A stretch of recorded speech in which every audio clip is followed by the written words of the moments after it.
வணக்கம். ராஜநேர நியூமராலஜியில் உள்ள அனைத்து அன்பர்களுக்கும், மலேசிய வாழ் தமிழ் மக்களுக்கும், தமிழ்நாட்டிலிருந்து இந்த புலனத்தில் இணைந்திருக்கக்கூடிய அனைத்து அன்பர்களுக்கும் எனது பணிவான வணக்கத்தை தெரிவித்துக் கொள்கிறேன். இன்றைய ஜாதக பதிவில் நாம் பார்க்க இருப்பது தமிழ்நாடு முதலமைச்சர் திரு ஜோசப் விஜய் அவர்களுடைய ஜாதகத்தை பற்றி பேசுவோம். ஏற்கனவே மே மாதம் 4ஆம் தேதிக்கு முன்பே எனது சேனலில் திரு விஜய் அவர்கள் மாபெரும் வெற்றி பெற்று தமிழ்நாடு முதலமைச்சராக அந்த சீட்டில் அமரக்கூடிய வாய்ப்புகள் இருக்கிறது என்று நான் அன்றைக்கு கணித்திருந்தேன். அது அன்று சில எதிர்ப்புகளும் ஆதரவு நிலையும் வந்திருந்தது. அதை பற்றி எனக்கு கவலை இல்லை.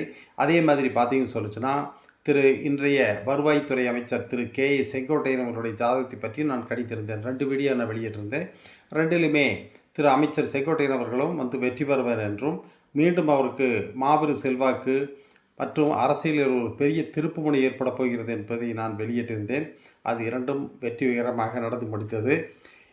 இன்றைய பதிவில் திரு விஜய் அவர்கள், தளபதி விஜய் அவர்கள் அன்மெஜாரிட்டியாக இருந்தாலுமே கூட, மெஜாரிட்டிக்கு சில இடங்கள் குறைவாக இருந்தாலுமே கூட, இந்த 5 வருட காலத்தை அவர் வெற்றிகரமாக நிறைவேற்றுவார். 5 வருடம் நிச்சயமாக அமைச்சராக இருப்பார், முதலமைச்சராக இருப்பார் என்பது ஒரு உண்மையாக உறுதியாக சொல்ல முடியும்.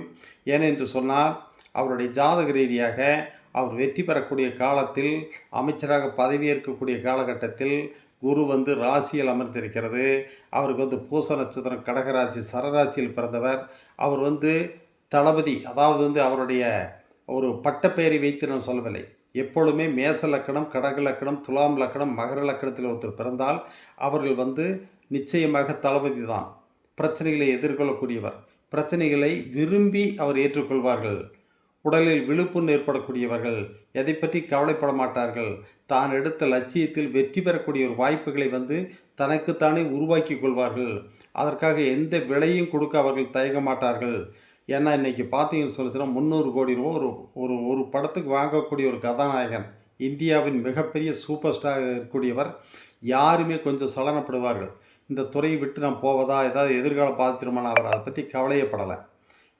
நிச்சயமாக நாம் போவோம், வெற்றி பெறுவோம் என்று ஒரு மாபெரும் ஒரு சரியான கணிப்பை அவர் போட்டார். அது சரியாக நடந்தது.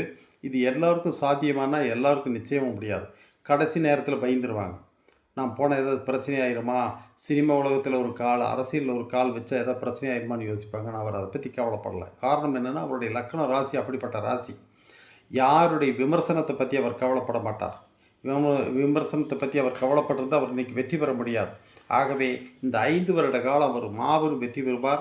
திரு செங்கோட்டையனுடைய ஜாதகம் அவருக்கு பெரிய ஒரு உறுதுணையாக அமைந்திருக்கிறது என்பதை